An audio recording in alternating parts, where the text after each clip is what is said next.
আমি মাথায় মেহেন্দি নিয়েছি, এই যে লাল মেহেন্দি।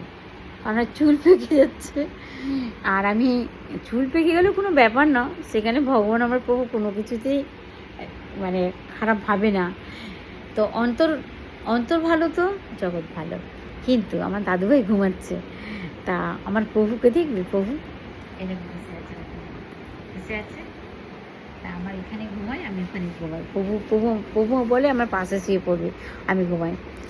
আমি বেহালাতে গেছিলাম, বন্ধুরা সবাই শুনো, বেহালায় গেছিলাম। বেহালাতে কাল কাল না পরশু দিনে গেছিলাম, পরশু দিন রবিবার ছিল, রবিবার গেছিলাম, হ্যাঁ রবিবার গেছিলাম। তো কালকে সোমবার আছে, মঙ্গলবার। তা দাদুভাইকে নিয়ে মেয়েকে নিয়ে গেছি। তা তা আমি একটা ঘাগরা কিনবো, লেহেঙ্গা তো পাওয়া যাচ্ছে না, ঘাগরাও পাওয়া যাচ্ছে না। তখন কী করবো, একটা শাড়ি দিয়েছে, শাড়ির পুঁথিগুলো রূপোর মধ্যে চকচক করছে। তো শাড়িটার দাম আছে 4,500 টাকা, ওটা 4,000 টাকা করে দিয়েছে। তা বলছে কিসের জন্য? বলছি দেখুন আমি তো কৃষ্ণের জন্য একটা ভালো দেখে একটা ঘাগরা না লেহেঙ্গা নেবো। তো বলছে লেহেঙ্গা নেবেন? তো লেহেঙ্গা খুঁজছি, দেখাচ্ছে যে পছন্দ হচ্ছে না। তখন আমি শাড়ি দেখলাম, শাড়ি দেখে পছন্দ হলো, শাড়ি নিলাম। বলছে এটার নিচে ঘের লেহেঙ্গার মতো করে উপরে ওড়নাটা সাইড করে নিয়ে নেবেন। কিন্তু আপনি যে কৃষ্ণর জন্য যে নাচ করছেন, তো নাচটা আমাকে দেখাবেন? তখন ভাইয়ের বয়সী, তখন বলছে কাকিমা একটু দেখান না। হচ্ছে দেখালাম, যে নাচ করছি। তো ভিডিও করেছি নাচটা। তা দেখছে, দেখে বলছে বাহ। আমার মেয়েকে বলছে তুমি যে তোমার মা যে কৃষ্ণ প্রেমিক হয়েছে, আমার জন্য অন্তর থেকে মানে মানে বলছি, অন্তর থেকে বলছি যে তোমার মা যে কৃষ্ণ প্রেমিক হয়েছে, এ তো অনেক ভাগ্যবানের কথা। আর অনেক ভাগ্যবানের কথা তোমার মা যে কৃষ্ণ প্রেমিক হয়েছে, তোমরা যে মায়ের সন্তান হয়েছো, এই যে জনজনের ভাগ্যবান কথা। হ্যাঁ, এ তো অমৃত অমৃত কথা। এই ছেলেটা কি খুশি হয়েছে। লাস্টে আমি ফোন নামেছি, আমাকে ফোন নাম্বার দাও, আমার কিছু দেখা দিয়ে তোমায় ফোন করে জানাবো। বলছে আমি দাম কমিয়ে দিলাম, 4,500 টাকা দাম, 4,000 টাকায় নিলাম। তা এবারে যা কিছু নেবে আমার কাছে আছে, আমি কমিয়ে দেবো দাম। আমি বলছি ভগবান কৃষ্ণ তোমাকে ভালো রাখো, বলে তোমরাও সবাই ভালো থাকো। বলছে কাকিমা আপনার যে এত সুন্দর কৃষ্ণর প্রেমিকা, যে এত সুন্দর কৃষ্ণের প্রতি ভক্তি, বা এত যে আপনি এই যে গানটা দিয়েছে, কৃষ্ণের ক্রীড়া গান দিয়ে যে নাচছেন, এ তো মানে কি আর বলবো, আপনার যে অমৃত তো ভাগ্যবান। আর আপনার সন্তান যে কৃষ্ণপ্রেমিকের সন্তান, যে তারাও ভাগ্যবান।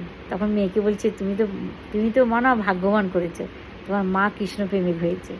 এই তো জন অমৃত কথা, যে শুনবে আনন্দে ভেসে উঠবে। সত্যি আমার জন্ম ধরে আমার স্বামী কৃষ্ণ ছিলেন, কিন্তু ছোট থেকে যদি আমার মা কৃষ্ণ একটা এনে দিতেন, যদি কৃষ্ণ আমাকে ডাকতেন ছোটোবেলা থেকে, আমাকে সব মনে করে দেয় বা ইয়াদ করে দেয় যে খেলি, যখনই আমি হাঁটতাম পিছন দিয়ে যেন কেউ হাঁটছে ঝুমঝুম করে, এরকমই আওয়াজ পেতাম ছোটো বাল্যকালে। কিন্তু আমি বড় হয়ে আমার কথা দিয়েছিলেন আমার এক কাকা, তো বলছি এনার সঙ্গে শক্তিমান আছে। বলে মা বলছে কবে পাবে তখন 5 বছর বয়স। বলছে পাবে কবে? না এনার সংসার করবে, সংসার করে ছেলে মেয়ে বড় হবে, শ্বশুরবাড়িতে অনেক অত্যাচার চলবে, তারপরে উনি কৃষ্ণ পাবে। হ্যাঁ, উনি সৃষ্টিকর্তাকে পাবে, ওনার সঙ্গে সৃষ্টিকর্তা আছে। সত্যি আমি কোনোদিন কল্পনা করিনি, যখন দীক্ষা নিইনি তার আগে আমি কাঁদতাম, কৃষ্ণগান কানে এলে আমার বুকটা যেন তোড়পাড় করছে, এত কাঁদতাম। তারপরে যখন থাকতে পারতাম না, বাধ্য হয়ে কাঁদতাম। আমার বান্ধবী বললো যে তুই দীক্ষা নে। আমি তো সদ্দীক্ষা নিয়েছি, সদ্দীক্ষা মানে কৃষ্ণ দীক্ষা নে। আমি জানি আমি কৃষ্ণ দীক্ষা নেবো। বলে কৃষ্ণ দীক্ষা মানে সদ্দীক্ষা, তুই চল। তখন আমাকে নিয়ে গেল, নিয়ে যেতে আমি বলে তাহলে গুরুদেবকে কথা দিতে হবে, যে যার জন্য কাঁদছি তাকে তো আমি কোনোদিন দেখিনি, যেন আমি পাই, দীক্ষা নিলেই যেন পাই তাকে। তাহলে আমি দীক্ষা নেবো না, নেবো না, আমি এরকম কথা বলেছি। তখন বলছে তুই তো যা পারবে বলবি গুরুদেবের কাছে। তো গুরুদেব পিতা বসে আছে, তো আর একজনের বাড়িতে সৎসঙ্গ দিচ্ছে, মানে হাজার হাজার ভক্ত, বিভিন্ন ধরনের রান্না হচ্ছে আর সৎসঙ্গ হচ্ছে। তা তখন গুরুদেব বলছে মা তোমার কি হয়েছে, তুমি দীক্ষিত নেবে? আমি বলছি হ্যাঁ, আমাকে কথা দিতে হবে আপনাকে। বলি কী কথা মা? আচ্ছা আপনার গুরুদেবের সঙ্গে কথা দিতে হবে, আপনার শিষ্যের সঙ্গে কথা দিতে হবে, যে যার জন্যে আমি কাঁদছি তাকে যেন আমি পাই। তখন বলছে হ্যাঁ মা, আমি আমার গুরুদেবের পিতার সামনে কথা দিচ্ছি, আমার শিষ্যরা সবাই শোনো, এনাকে আমার কৃষ্ণ বলে দিচ্ছেন। তো 3বার যাওয়া আসা করবে, 4বার দেখা দিয়ে থাকবে, আমি কথা দিচ্ছি। হ্যাঁ, তারপরে আমি যে কৃষ্ণ কথা দিচ্ছে, বলে হ্যাঁ। তারপরে দীক্ষা নিলাম, বলছে মা আমি যদি বেঁচে থাকি আমিও দেখতে পাবো, আমার শিষ্যরাও দেখতে পাবে, আমি যদি মারা যাই তাহলে আমার শিষ্যরাও দেখতে পাবে। আর আমার বয়স হচ্ছে 85 বছর বয়স। লাস্ট দীক্ষিত আমাকে দিয়েছে, নাম রেখে দিলেন, অমৃত নাম রেখে দিলেন, কিন্তু মেদিনীপুরের গুরুপিতা, হ্যাঁ ঋত্বিক গুরুপিতা, অনুকূল ঠাকুরের দীক্ষিত তো। তা আমি এই কথাটা যখন সবাইকে দেখাই বা জানাই, কিনতে গেলে যে কোনো জামা কাপড় কিনতে গেলে প্রভুর কথা বলে কিনি, সবাই আনন্দে ভরে ওঠে। ছেলেটা বলছে যে কাকিমা আপনার ছেলে মেয়ে, বোন আমার মেয়েকে বলছে বোন তুমি তো ভাগ্যবান, তোমার মা যে কৃষ্ণপ্রেমিক হয়েছে, যে কৃষ্ণপ্রেমিক যে হয়েছে, তোমরা যে তার সন্তান হয়েছ, এ তো অমৃত ভাগ্যবান তোমরা।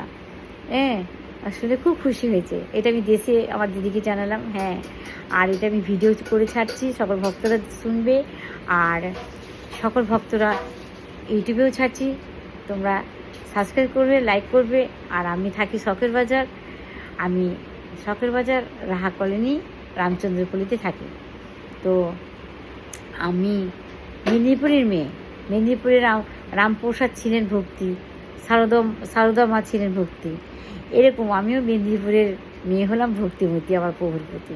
তো এই জন্য প্রভুকে বলি যা তোমার ভক্তি মায়া মমতা আছে সব ঢেলে দাও আমার সারস্বতীতে, যাতে তোমাকে এই 4বারে যখন পাবো দেখা দিয়ে থাকবে। 3বার যাওয়া আসা হয়ে গেছে, দীক্ষা নিতে প্রভু দেখা হলো, 3বার যাওয়া আসা হয়ে গেছে, দীক্ষা নিতে পেলাম, তারপরে 4বারে চলছে, প্রভু দেখা দিয়ে যাবে না, কথা দিয়েছে, কথাও দিয়ে দিয়েছি যে আমি দেখা দেবো, কোন দিনে দেখা দেবে সেটাও বলে দিয়েছি। এটা বিশাল আনন্দ, আমি তো আনন্দে ভাসছি। কিন্তু আমি ভাড়া বাড়ি আছি, এই দুঃখিত। তা কোনো দুঃখ নেই, ছেলে বিজনেস করছে, ছেলে ছোটোখাটো একটা প্রমোটারিং বিজনেস করছে, তো বাবা এরা সবাই মিলে হেল্প করেছে, যাই হোক কষ্ট করেছে, আমিও হেল্প করেছি ছেলে মেয়েকে। মেয়ে বিউটিশিয়ান, মেয়েও ভালো বিজনেসম্যান, আমাদের বংশের বিজনেসম্যান, আমার হেল্পলাইন সেন্টার ছিল, আমি অনেক কষ্ট করেছি শ্বশুরবাড়িতে এসে।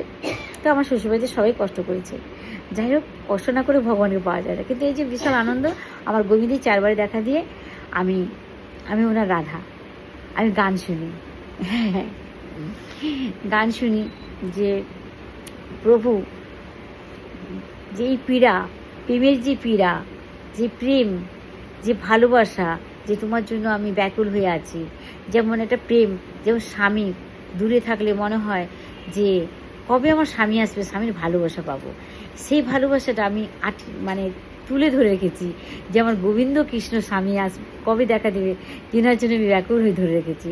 আমার হাজব্যান্ড আছে, আমার হাজব্যান্ডের সঙ্গে আমি যোগাযোগ করি, আসা যাওয়া করে, কিন্তু ওনার সঙ্গে আমার স্বামীর স্ত্রী মিলটা আমি রাখিনি, কারণ আমি বলেছি আমার গোবিন্দর কাছে আমি প্রেম বিলিয়ে রেখেছি, আমি গোবিন্দের জন্য আমার ভালোবাসায় আশায় রেখেছি যে গোবিন্দ এলে আমি ভালোবাসা পাবো, এটা আমি বিশাল আনন্দে আছি। তো এই জন্যই আমি গোবিন্দের জন্যই আমি এই ব্যাকুল হয়ে কাঁদি, আর ব্যাকুল হয়ে আমি প্রভুর জন্য গান শুনি, ভীষণ আনন্দ পাই আমার গোবিন্দের জন্য। যে গোবিন্দকে বলছি যে প্রেমের পীড়া, যে কত কষ্ট রাধার, সেটা সচ্চা প্রেম যে করে, রাধা করে, সেটা রাধা জানে, তুমি জানো না প্রভু, সচ্চা প্রেম তুমি জানো না কৃষ্ণ, সচ্চা প্রেম রাধার মধ্যে তুমি পীড়া কষ্ট করো, তবে তুমি বুঝবে, দুঃখ পাবে। এইভাবে অপেক্ষায় যেভাবে আছি ব্যাকুল হয়ে, তুমি সেভাবেই থাকো, দেখবে দুটো দিন যখন এক হবে তখন কত বড় আনন্দ অমৃত ভরে যাবে। এই আশা নিয়ে আমি আছি। বন্ধুরা তোমরা আশা, তোমরা আশীর্বাদ করো সকল গুরু পিতা গুরু মাতা, যেন আমার গোবিন্দ দেরি না করে। আমি মাথায় মেহেন্দি করেছি, তো আজকে আনন্দ কথা তোমাদেরকে প্রকাশ করছি, ছাড়লাম এই ভিডিওটি, এই বলে আমি রাখলাম।